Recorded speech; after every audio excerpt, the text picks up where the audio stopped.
اور یہاں پہ تو تب تک مطلب جنگلات وغیرہ تھے، انہوں نے ان کو صاف کیا.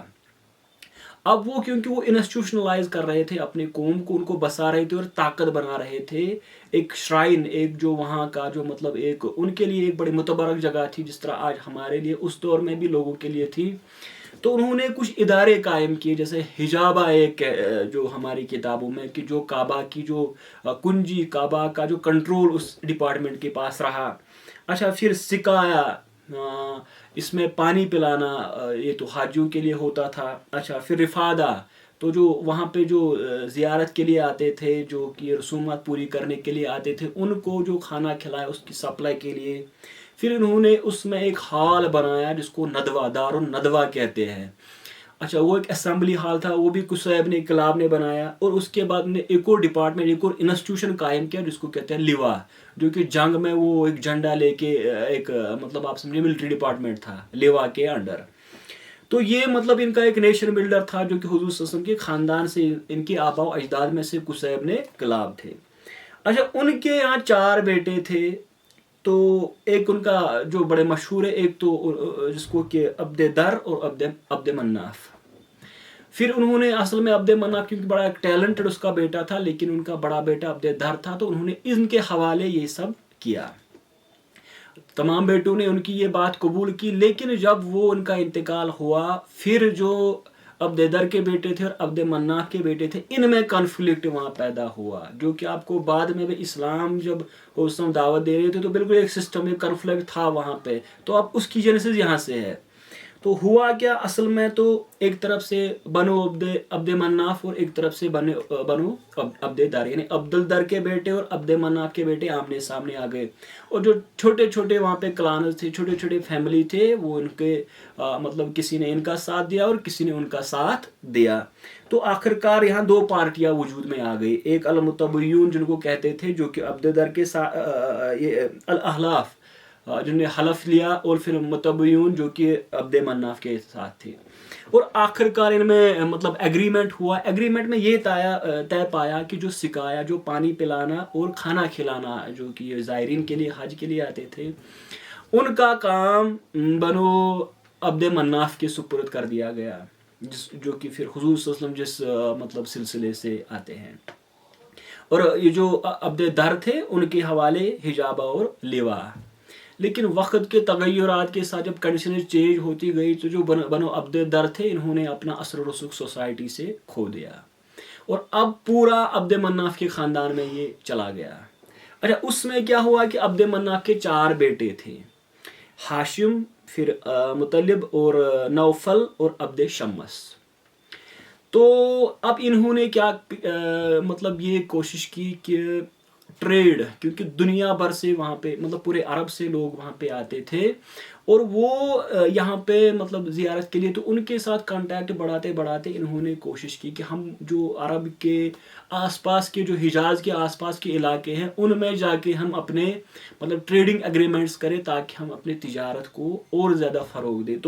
تو جو ہاشم تھے وہ سیریا گئے، اور وہاں سے انہوں نے مطلب ٹریڈنگ کنسنس حاصل کی. اچھا، مطلب یمن، نوفل، عبد شمس جو وہ ابیسینیا، ایتھوپیا جس کو کہتے تھے، حبش، اس کا علاقہ، تو تمام وہی مطلب وہ گزر گئے سوائے عبد شمس. اور عبد شمس کے خاندان میں وہ پیدا ہو جس کو کہ امیہ کہتے ہیں، جس نام سے وہ بعد میں مشہور ہو گئے، جس سے حضرت ابو سفیان اور حضرت معاویہ. اچھا، ان کے علاوہ ایک بڑی ایک پاورفل فیملی تھی مخزوم کی، جس سے ابو جہل تعلق رکھتے تھے. تو یہ آپ سمجھے کہ سسٹم، یہ کنفلکٹ کیسے آیا. اب مطلب دھیرے دھیرے کر کے جو یہ ہاشم کے بیٹے تھے، جو کہ حضور صلی اللہ علیہ وسلم جن کے خاندان، یہ تو معزز رہے، لیکن پاور ان کے پاس جاتا گیا، یعنی کہ وہ پاورفل نہ رہے. اچھا، جو عبد شمس جو کہ مطلب حضرت ابو سفیان، حضرت معاویہ جن سے آتے ہیں، امیہ، وہ دھیرے دھیرے کر کے ٹریڈ ان کا پراسپر ہوتا گیا، اور وہ مکہ کی لیڈرشپ کو اپنے، اسی لیے تو ابو سفیان اپنے ٹائم کا ایک بڑا پولیٹیکل اسٹیٹس مین تھا. اور پھر حضرت معاویہ میں بھی آپ نے وہ کیپیبلٹی پڑھی ہوگی کہ وہ کتنے بڑے ملٹری لیڈر ثابت ہوئے. تو انہوں نے وہ سب کیا.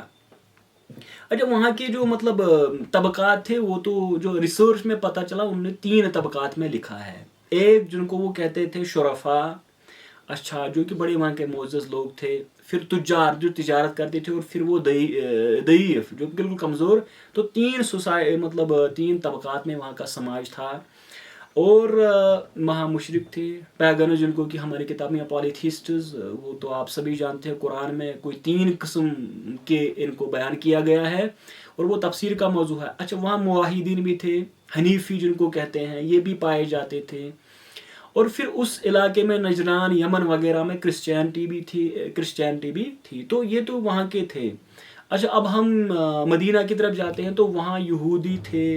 اچھا وہ بنو قینقاع، بنو نذیر، بنو قریظہ جو کہ آپ جانتے تھے خیبر وغیرہ جن کے قلعے تھے. اور اس کے بعد وہاں کے 2 قبیلے تھے جو کہ پیگنس تھے، ایک تو اوس اور خزرج. تو ان میں کوئی 12 کلانز تھے ان کے. تو یہ وہاں کی صورتحال تھی، مطلب کہ جو مدینہ اور مکہ میں. اب اصل میں وہاں کا جو پورا سسٹم جو مکہ کا انوالو تھا، وہ جو سب کچھ وہاں پہ مطلب لگا ہوا تھا، وہ اسی کعبہ کی شرائن کے ساتھ جڑا ہوا تھا. وہاں کی سیاست، وہاں کی معیشت اور وہاں کا سماج، یہ تمام چیزیں کعبہ کے ساتھ. وہ اس لیے کہ قصی ابن کلاب کے بعد یہ ایک مطلب ایک ٹریڈنگ کمیونٹی، ایک ٹریڈنگ جس کو کہ کوئی مطلب اسکالرز مکن کامن ویلتھ کہتے ہیں. یہاں جو اس کو حرم کہتے تھے، اس کے پیٹرنیج میں، یعنی اس کے تحت وہاں اکاز ایک جگہ تھی مکہ سے تھوڑی دور، وہاں میلہ لگتا تھا. اور پھر جتنے قبائل چاہے وہ آپس میں جنگ میں ہوتے یا وغیرہ ہوتے، کیونکہ ان کو ایک کامن سپیس مل جاتی اور پھر حرم میں ان کو پروٹیکشن مل جاتی. تو ٹریڈ یہیں سے شروع ہوتا اور دھیرے دھیرے کر کے ٹریڈ پھیلتا گیا. کیونکہ مطلب اس سے پہلے ہی یہ مطلب ایک تو یہ انٹرمیڈیٹریز تھے جو کہ انڈیا سے رومن امپائر ٹریڈ مطلب آرٹیکلز جاتے تھے، دوسرا ان کا اپنا ٹریڈ تھا. یہ اس وجہ سے امپارٹنٹ ہوتا گیا کیونکہ یہاں سے ان کو مطلب پوری دنیا کے ساتھ کانٹیکٹس ہوتے تھے. لوگ باہر سے آتے تھے اور پھر مطلب اس میں قریش کا اثر و رسوخ بڑھتا گیا. اور جب ان کا اثر و رسوخ بڑھتا گیا تو ان کے جو حرم کی جو مطلب پریسٹیج تھی، اس کا مقام اس کا بڑھتا گیا. اور ان کے لیے بڑا ضروری تھا کہ اس سسٹم کو ایسے ہی رہنے دے. اگر ان کی اکانومی، ان کی پالیٹکس اور ان کی سوسائٹی، تو آپ حضور صلی اللہ علیہ وسلم کی جب وہ مخالفت کر رہے تھے تو آپ کو اس کنٹیکسٹ میں دیکھنا پڑے گا.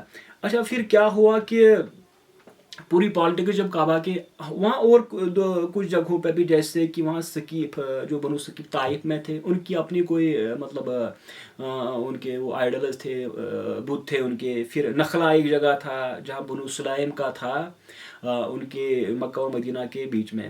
تو مکہ سے قریش کے تحت کاروان جاتے، وہ سیریا، یمن اور عراق جاتے. اور سورۃ القریش جو ایلاف قریش جو آیا ہے، ایلاف، تو اس پہ بڑا ہمارے دور کی ایک بڑی انفلوئنشل ہسٹورین رہے پیٹریشیا کرونا، انہوں نے بڑا اس پہ طوفان مچایا اور پھر ایک بڑی جنریشن کو انہوں نے اس پہ مطلب انفلوئنس کیا. تو وہ اس کے بالکل، کیونکہ وہ سمجھتی تھی کہ یہ کوئی مطلب اتنا بڑا ٹریڈ نہیں تھا. لیکن کیونکہ قرآن میں بھی آیا ہے اور تفسیر کا موضوع ہے، حدیث میں، تاریخ کی کتابوں میں ہے کہ اس کا ایک بڑا مطلب رول رہا قریش کی زندگی میں. اور اس سے کنٹیکٹس ان کے بڑھتے گئے پوری دنیا میں. اس ٹریڈ سے پھر اسلام کو بھی بڑا فائدہ ہوا. تو یہ جو مطلب 2 سفر وہ کرتے تھے، ایک ونٹر میں رحلۃ الشتاء والصیف جو کہ قرآن میں آیا ہے کہ ایک ونٹر میں ہوتا ہے اور سمر میں ہوتا ہے. تو وہ اسی کنٹیکسٹ میں تھا کہ مطلب پوری دنیا کے ساتھ ان کے ٹریڈنگ ریلیشنز بن گئے. اور پھر مطلب قریش کا ایک جس کو کہ مکن کامن ویلتھ کے ایک بڑا ٹریڈ کا، ان کا کاروبار کا مطلب ایک ذریعہ تھا یہ کعبہ کی شرائن. تو جب حضور صلی اللہ علیہ وسلم نے یہاں پہ آ کے، کیونکہ یہاں سارے لوگوں نے اپنے ڈپلیکیٹس وہ بت جو ان کے علاقے میں ان کے بھگوان تھے، انہوں نے پھر کعبے میں. اور قریش کا تو جو جس کو کہ وہ مطلب سنگ اسود کے بالکل سائڈ میں تھا حبل، بڑا ایک مشہور ان کا وہاں بت تھا، آئیڈل تھا. تو حضور صلی اللہ علیہ وسلم نے جب بات کی تو آپ یوں سمجھے کہ وہ اس سسٹم کو بڑا ان کو اٹیک لگ رہا تھا کہ اب ان کا سسٹم کامیاب نہیں رہے گا. کیونکہ جب آپ نے اس طرح کی باتیں کی کہ ان کو لگتا تھا کہ مطلب سسٹم اب زیادہ دیر چلنے والا نہیں تھا. تو پھر جو بڑے فیملیز تھے اس پہ مخزوم کی تھی، یا یہی بنو امیہ کی تھی، عبد شمس کی تھی، انہیں بڑا اس میں ان کے مطلب مخالفت کی. تو آپ کو یہ سمجھنا ہے کہ مطلب ٹریڈ قریش کے لیے ایک بڑا ذریعہ تھا ان کی زندگی کے لیے, اور ٹریڈ جڑا تھا ان کی حرم کے ساتھ. حرم پہ اگر کوئی اب حملہ ہوتا, حرم کے انسٹیٹیوشنز کو کوئی ہلاتا, تو یہ آپ سمجھے کہ قریش کے لیے یہ مطلب question of life and death, ان کی زندگی اور موت کا سوال تھا.